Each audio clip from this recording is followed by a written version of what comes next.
Hey, what's going on, everybody? Welcome back to the TJR Auto channel. My name is Tyler, and in today's video, we're going to be playing with my baby girl, Bonnie. So, what I want to take care of in today's video is primarily two things. One, I would like to perform some revisions on the relocated shifter that I built for this car within one of the past couple videos. The shifter itself, I think I'm kind of there with the idea. Like, I don't think I'm too far off. But again, there's some revisions I would like to make that I think would make it feel a lot nicer and perform way better. So we got to take care of that. And then also, I bought a brand new clutch cable for this car because I have never been able to adjust the clutch pedal or the cable correctly. It's always felt kind of off to me. And I routed this one right next to the exhaust manifold. So there's a good chance it's probably a little crunchy on the inside and definitely not helping the feel of, the clutch pedal and the clutch travel and whatnot. So I have a brand new cable that I would like to install as well. And overall, just want to make Bonnie a better driver. So let's get right into it. So first things first, got to pop our knob off, pull out the center section. I think this piece will have to come out as well. And then that will expose the shifter itself.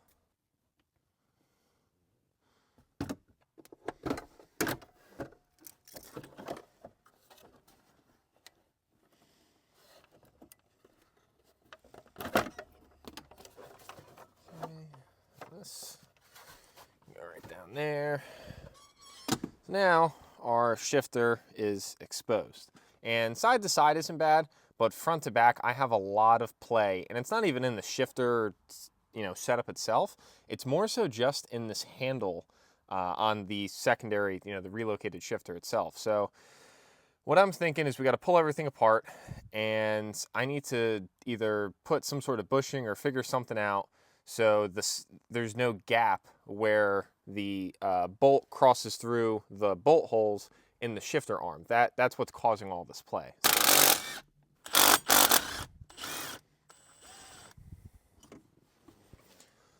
Alrighty.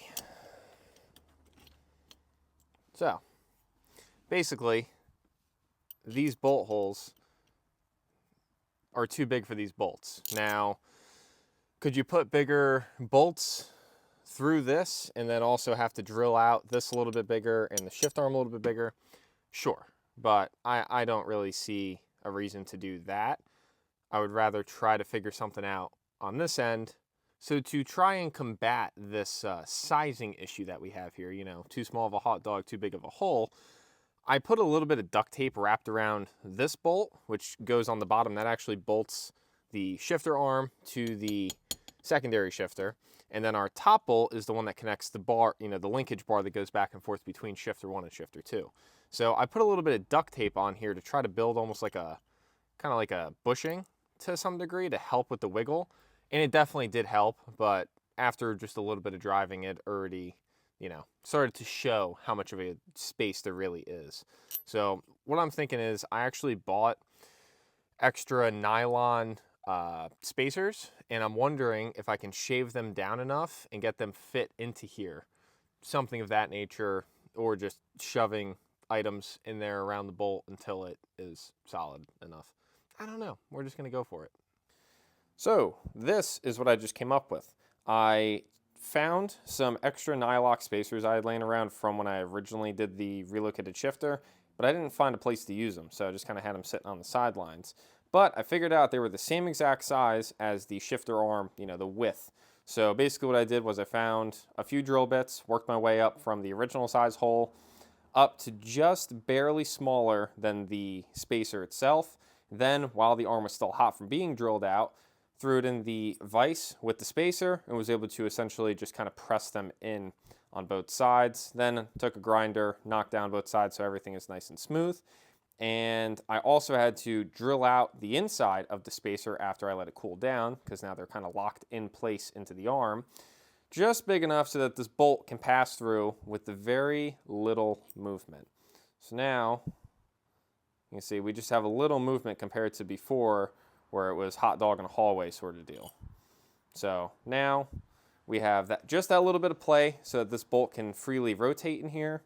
And before we throw this all back together, I would like to cut off this guy here, this little washer I'd welded on. But I am pretty stoked with how this came out. Not bad for some quick down and dirty backyard engineering. And again, I'm not even spending money to fix this. I'm basically just using a little bit of brain thinking, a little bit of time, and a little bit of effort. So yeah, let's get this washer cut off and then throw it together, see how she feels. Alrighty, well, she's back together. Everything is greased up. Any points of contact that are going to have some sort of movement to them while we're shifting. Put some high temp bread grease on them. Figure we'll see how that lasts. But already, our front and back movement is basically gone. We don't have any more movement out of the handle itself. We still do have some side to side without going too hard at it, but I mean, even this is moving a little bit, so I think there's nothing we can really do about that little bit of play, but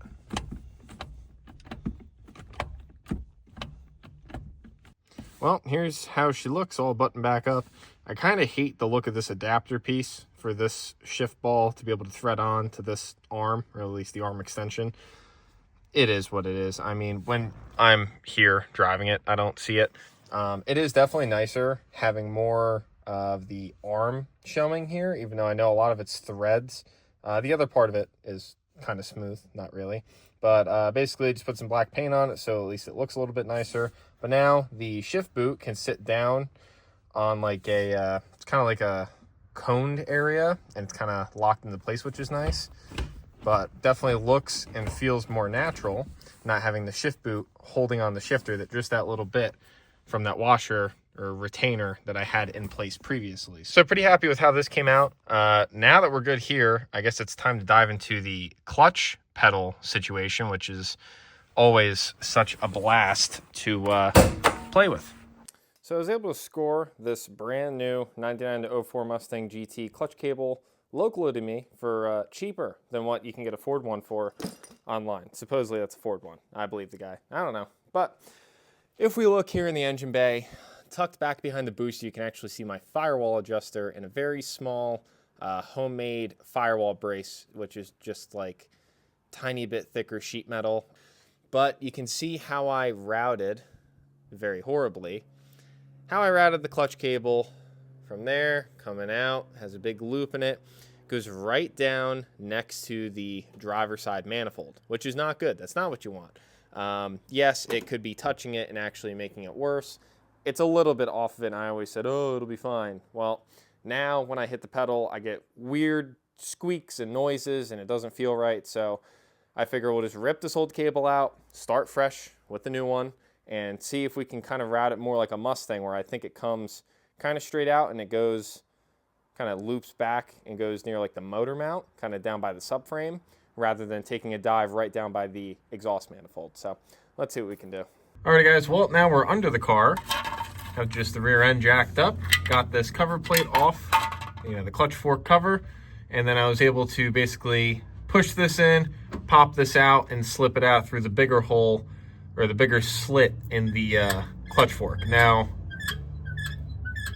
I'm not a fan of how that sounds, so hopefully maybe I can reach a little lubricant in there, or like a super long screwdriver. I don't know, because that annoying squeak's gonna be there then. But as far as I know, when we set the new one up, we're gonna want this basically touching the fingers of the pressure plate and then a little bit of like preload on it. So we'll see how that goes. But now back here, this super little rusty looking thingy is a little like snap ring that's holding in the cable to the bell housing. So we'll just pop this little ring off, and then we can pull the cable out and fish it out of the engine bay. Now, underneath the dash, I can reach up here to the quadrant and disconnect the cable out of there, so we can just pull it right out of the firewall. Now, I should be able to pull this out of the firewall and try to fish this up from the bottom. There we go. That is our removed clutch cable. Now, I want to check and make sure that they are the same size first. And then also, I would like to inspect this one and see if there's any burnt spots, which at the moment, actually, I don't see anything concerning. So that's a good thing. I mean, this is just going to be a good spare cable, essentially. I've heard all the horror stories of people stretching these and breaking them on the side of the road and whatnot. So a lot of people actually say to carry a spare one of these in the trunk. I don't necessarily care to carry around spare parts in a vehicle with me, but you know, if this thing is still fine, then we might as well. Alrighty folks, well, I planned on installing the cable a little more in depth, but I got something in my eye and now I'm kind of pissed off, so I didn't record anything. But cable is routed from firewall all the way down. It's kind of in the same spot as I had it. If anything, it's a little further away from the exhaust manifold, so that's a plus.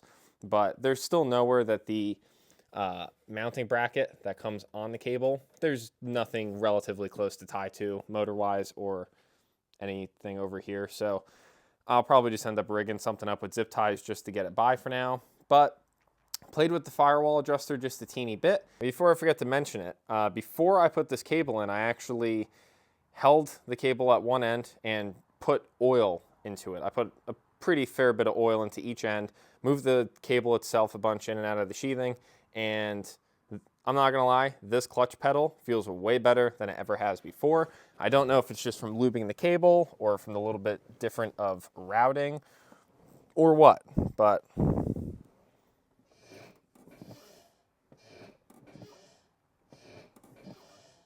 feels great. And the squeak that I was trying to fix when I got something in my eye underneath the car, I think the throwout bearing and the fork just don't have enough lube on them, where they're moving on like the input shaft thingy on the trans. I think that's where the noise is coming from, because if I unhook the cable, there's no noise in the car, no noise out in the engine bay.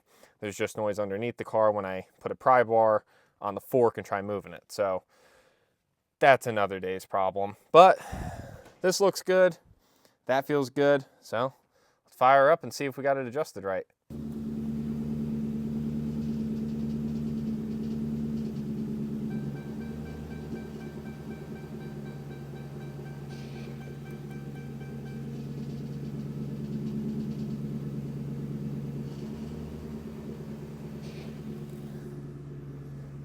Grab's pretty high.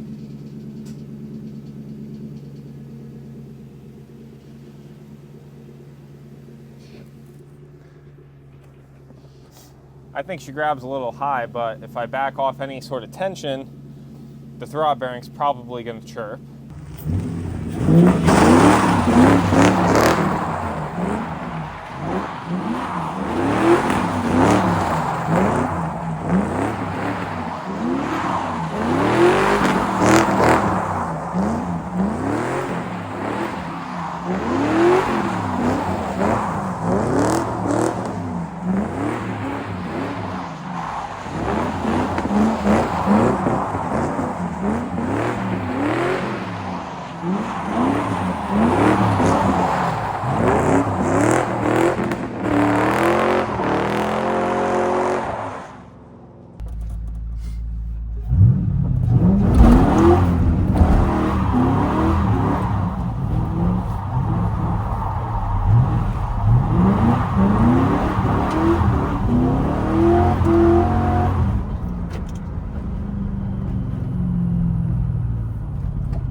About 5 minutes prior to me just trying to do a pull, the clutch was grabbing fine in fifth. Now it wants to slip, so we definitely got to make some adjustments. I don't know. If I loosen this thing up anymore, the throwout bearing is going to chirp, so maybe we'll have to live with a little bit of noise, but Bonnie's back, baby.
Alrighty folks, well that's where we're going to be wrapping up today's video. Between doing the new clutch cable and the couple things to the shifter, I am very happy with how this car currently is driving.